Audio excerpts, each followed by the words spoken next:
నమస్తే, welcome to Suman TV. నేను ఇప్పుడు విజయవాడలో ఉన్న జయశ్రీ లిబర్టీ హాస్పిటల్స్లో ఉన్నాను. ఇప్పుడు నేను మీకు ఒక ఛాంపియన్ని పరిచయం చేయబోతున్నాను. ఎందుకు ఛాంపియన్ అంటున్నానో తనతో మాట్లాడినప్పుడు మీకు ఖచ్చితంగా అర్థమవుతుంది. తనతో మాట్లాడిన కొంచెం సేపే నాకు తపన ఉంటే చాలు ఏదైనా సాధించవచ్చు అని అనిపించింది. మీకు పరిచయం చేస్తున్నాను. తన పేరు రూప. తను పారా బ్యాడ్మింటన్ ప్లేయర్. నేను తన్ని కలుసుకోవడం ఎంత సంతోషంగా ఉందో మీ అందరికీ పరిచయం చేయడం కూడా అంతే సంతోషంగా ఉంది. ఇక్కడ తను ట్రీట్మెంట్ తీసుకుంటోంది. అసలు ఏం జరిగిందో ఏంటో కనుక్కుందాం. హాయ్ రూపా. హాయ్. ఫస్ట్ నీ కాన్ఫిడెన్స్కి గట్స్కి హ్యాట్స్ ఆఫ్. అసలు ఎక్కడా గివ్ అప్ ఇవ్వట్లేదు. తను చాలా కాన్ఫిడెంట్గా ఉంది. ఒలింపిక్స్లో కూడా ఆడతాను అంటుంది. రూపా, ఏం జరిగింది? మాది శ్రీకాకుళం జిల్లా సంతూరిటీ విలేజ్. సో నేను బీఎస్సీ ఫస్ట్ ఇయర్ కంప్లీట్ అయింది. సమ్మర్ హాలిడేస్కి అని చెప్పి విజయవాడ వచ్చాను. సో అక్కడ అనుకోకుండా సెకండ్ ఫ్లోర్ నుండి గోడ మీద కూర్చొని అనుకోకుండా కింద పడిపోవడం వల్ల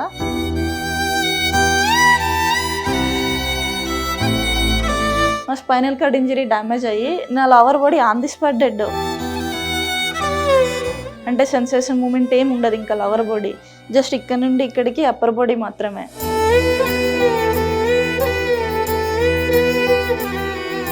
ఇంకా విత్ ఇన్ 24 అవర్సే సర్జరీ చేశారు. బట్ అయినా సరే డాక్టర్స్ ఇంకా నువ్వు నడవలేవు ఇంతే అని చెప్పి డాక్టర్స్ చెప్పేశారు. డాక్టర్స్ పేరెంట్స్కి చెప్పినా సరే నాకైతే మాత్రం నమ్మకం ఉంది.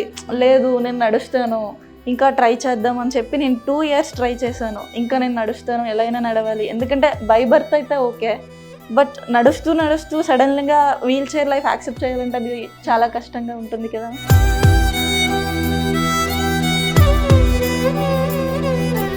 సో మనసులో నీకు అనిపించేది ఒక గట్ ఫీలింగ్, వీళ్ళు చెప్తున్నారు కానీ నేను నడవగలను, ఎలా అయినా నడుస్తాను అని చెప్పి ఇంట్లో వాళ్ళతో ఫైట్ చేసి మరి నేను అక్కడ రీహాబ్ కోసం అని చెప్పి విశాఖపట్నం, బెంగళూరు, సిఎంసి, వెల్లూరు అని చెప్పి నేను చాలా చోట్ల ఫిజియోథెరపీకి వెళ్ళి ట్రై చేశాను. అక్కడికి వెళ్ళినప్పుడు అక్కడ డాక్టర్స్ ఏమన్నా చెప్పేవాళ్ళ? అక్కడ డాక్టర్స్ ఏమన్నారు, ట్రై చేద్దాం, వస్తాయి, నడుస్తావు అంటే వాళ్ళు నన్ను పుష్ చేయడానికి మంచిగానే చెప్పేవాళ్ళు. అంటే సైకలాజికల్ గా ఇంకా కాన్ఫిడెన్స్, మెంటల్లీ ఇంకా నాకు కాన్ఫిడెన్స్ ఇవ్వడానికి. నీకు ఎప్పుడు తెలిసింది లేదు కష్టం ఇంకా నేను నడవలేనేమో అనేది? సో ఫైనలీ సిఎంసి వెల్లూరు వెళ్ళినాక నాకు అక్కడ తెలిసింది. ఎలా అంటే ఇప్పుడు నేను ఇప్పుడు అందరం నార్మల్ వాళ్ళ మధ్య నేను ఉండి అయ్యే నేను వీల్ చైర్ ఇలా అయిపోయానే అనే ఒక పెయిన్ ఉండేది నాకు. బట్ నేను అక్కడికి వెళ్ళాక ఆ రీహాబిలిటేషన్లో అందరూ నా అలా వీల్ చైర్ వాళ్ళే.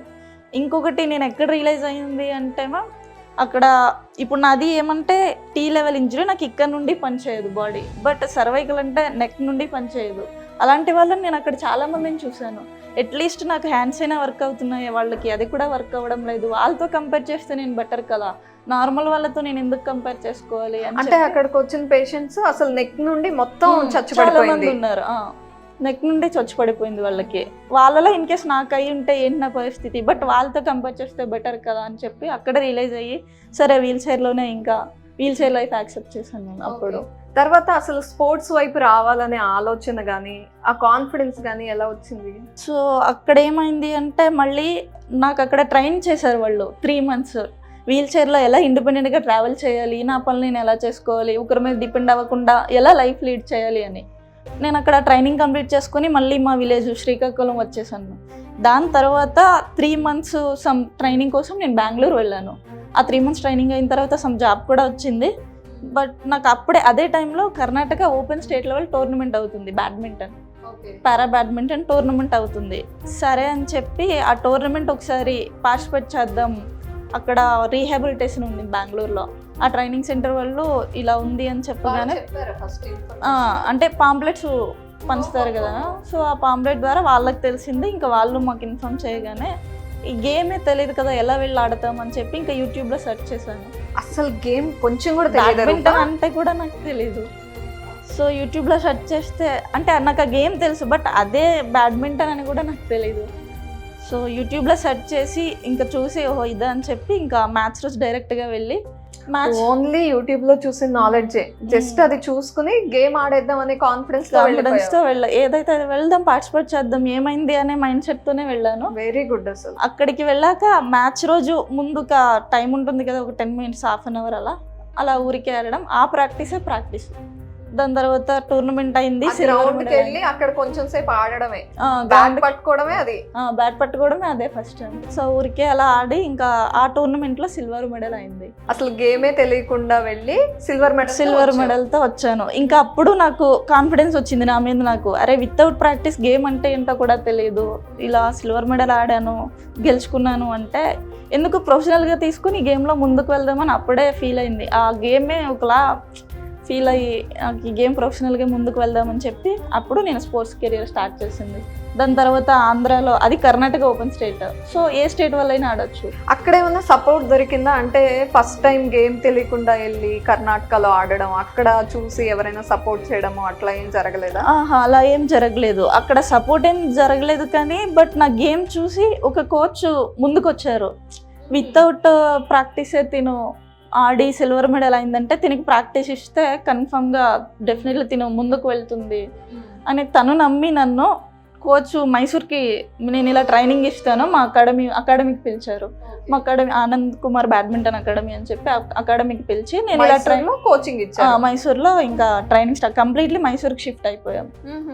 ఇంకా మైసూర్లో 2022 షిఫ్ట్ అయ్యాను.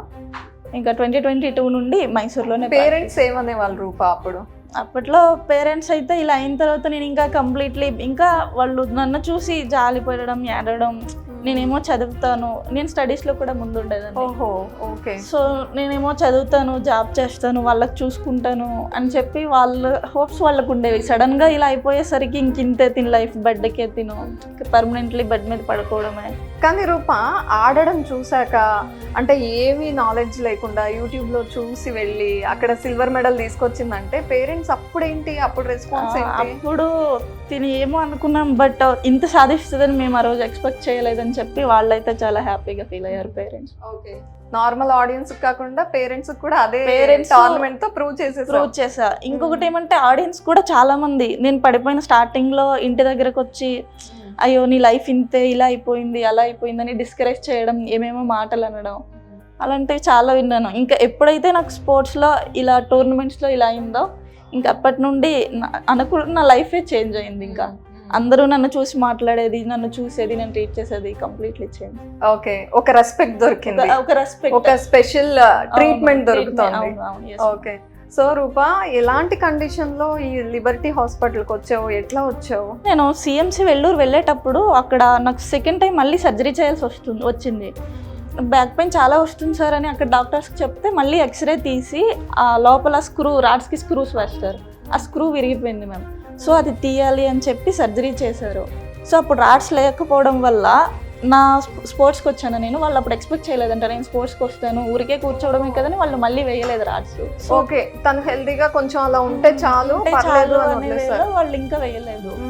సో దానివల్ల నేను స్పోర్ట్స్కి రావడం ఏమైంది, నా స్పైన్ ఇయర్ బై ఇయర్ ఇలా బెండ్ అయిపోవడం, ఇలా ఫైనల్లీ నా స్పైన్ ఇలా అయిపోయింది, బెండ్ అయిపోయింది, పాస్చర్ పొజిషన్ చేంజ్ అయిపోయింది. అలానే అప్పటి వరకు కాళ్ళ వరకు ఇక్కడ నుంచి ఉన్నది నిలబడ్డ అంటే ఇట్లా స్ట్రైట్ గా ఉండడం కాకుండా ఇలా పడిపోతుంది, ఇలా ముందుకి ఇలా అయిపోవడం, బ్యాక్ పెయిన్ ఎక్కువ అవ్వడం, చాలా ప్రాబ్లమ్స్ ఉన్నాయి. సరే అని చెప్పి ఎంఆర్ఐ స్కాన్ తీపిస్తే ఇంకా డాక్టర్స్ చెప్పారు ఇంకా మళ్ళీ సర్జరీ చేయాలి, సర్జరీ చేసి రాడ్స్ వేస్తేనే అవుతుంది, లేదు అంటే ఇంకా నీకు స్పోర్ట్స్కి సపోర్ట్ చేయదు, ఫ్యూచర్లో కూడా ప్రాబ్లమ్స్ ఫేస్ చేయాల్సి వస్తుంది అని. ఇంకా సరే అని చెప్పి హైదరాబాద్లో డాక్టర్ బొండడు రాఘవేంద్రరావు గారు, ఆయన యాక్చువల్లీ నన్ను స్పోర్ట్స్కి నాకు ఆయన హెల్ప్ చేస్తున్నారు, నన్ను అడాప్ట్ చేసుకున్నారు కూడా. ఓహోహో, ఓకే. సో ఆయన నన్ను ఇక్కడ రవిప్రసాద్ గారు డాక్టర్ గారికి రిఫర్ చేశారు, విజయవాడ జయశ్రీ లిబర్టీ హాస్పిటల్. రవిప్రసాద్ గారిని రిఫర్ చేస్తే ఇంకా నేను హైదరాబాద్ నుండి విజయవాడకి షిఫ్ట్ అయ్యి ఫైనల్లీ ఈ హాస్పిటల్లో సర్జరీ చేయించాను. ఓకే, అంటే వచ్చినప్పుడు ఎట్లా ఉంది మైండ్ సెట్, కానీ ఇప్పుడు సర్జరీ అయ్యింది, ఇప్పుడు కాన్ఫిడెన్స్ ఎలా వచ్చింది? వచ్చేటప్పుడు నేనేమనుకున్నా అంటే ఒకలాంటి భయం. ఆల్రెడీ 2 times ఎన్నో హాస్పిటల్స్ తిరుగున్నాను, 2 times ఫెయిల్ అయింది కదా స్పైన్ సర్జరీ. ఫస్ట్ పడిపోయేటప్పుడు వేశారు, అది ఫెయిల్ అయింది, మళ్ళీ సెకండ్ టైం ఫెయిల్ అయింది, థర్డ్ టైం ఎలా ఉంటుందో, ఎలా చేస్తారో ఏంటో, అలా ఒకలాంటి భయం ఉండేది. ఇప్పుడు ఆఫ్టర్ సర్జరీ అయిన తర్వాత కంప్లీట్లీ నా పాస్చర్ చేంజ్ అయింది, డే బై డే నా బ్యాక్ పెయిన్ కూడా తగ్గుతుంది, కంప్లీట్లీ ఇప్పుడు చేంజ్ అయింది ఇప్పుడు. సో ఇప్పుడైతే మంచిగా సర్జరీ అయింది. ఓకే, అంటే రవి ప్రసాద్ గారు ఎలా సపోర్ట్ చేసేవాళ్ళు, ఏం ఇంకొకటి చెప్పేవాళ్ళు? ఏమంటే రవి ప్రసాద్ సార్ నాకు ఫ్రీ ఆఫ్ కాస్ట్ లో నాకు సర్జరీ చేశారు. ఆ విషయం కూడా తెలిసింది. ఫ్రీ ఆఫ్ కాస్ట్ లో సర్జరీ చేశారు. యాక్చువల్లీ లేదు సార్ ఇలా ఉన్నారు, నాకు స్పాన్సర్షిప్ వాళ్ళు ఇస్తారన్నాను సార్, వెళ్ళలేదు, ఫ్రీ ఆఫ్ కాస్ట్ లోనే నీకు చేస్తాను, ₹1 కూడా నీకు తీసుకోను, నువ్వు మళ్ళీ లేచి వీల్ చైర్లో కూర్చొని నువ్వు ఫిట్ అయ్యి నువ్వు స్పోర్ట్స్కి వెళ్ళాలి, నాకు అది చాలు, నవ్వుకుంటా వెళ్తే నువ్వు నాకు చాలు, ఇంకేం వద్దు అని చెప్పి. సో ఇంకా రవిప్రసాద్ గారు ఏమన్నారంటే నెక్స్ట్ ఒలింపిక్స్ 2028 ఒలింపిక్స్కి ఇలా ప్రిపేర్ అవుతున్నా సార్, డైలీ ప్రాక్టీస్లో ఉన్నా, బట్ ఇలా బాడీ ఉంది అంటే నీకెందుకు 2028 ఒలింపిక్స్కి నువ్వు వెళ్ళి గోల్డ్ మెడల్ తీసుకొచ్చేలా నేను నీకు సపోర్ట్ చేస్తాను, అలా నిన్ను రెడీ చేస్తాను అని చెప్పి నాకు మంచి ధైర్యాన్ని ఇచ్చారు. సో దేశానికి మెడల్ తీసుకురమ్మని చెప్పారు. Okay, 2028 Olympics definite. ఓకే, రూపా గోల్ అయితే ఒలింపిక్స్ లో మెడల్ తీసుకురావాలి అని, తన కోసం తను సపోర్ట్ చేసుకుంటూ ఫ్యామిలీని చూసుకుంటూ మళ్ళీ దేశానికి మెడల్ని తీసుకురావాలని బాగా ఆకాంక్షిస్తోంది. ఖచ్చితంగా అందరి బ్లెస్సింగ్స్ నీకు ఉంటాయి. ఇంకా ఎక్కువ చెప్పాలంటే రవిప్రసాద్ గారివి లిబర్టీ హాస్పిటల్ బ్లెస్సింగ్స్ ఎక్కువగా ఉంటాయి. Thank you so much Rupa, all the best నీకు. Thank you.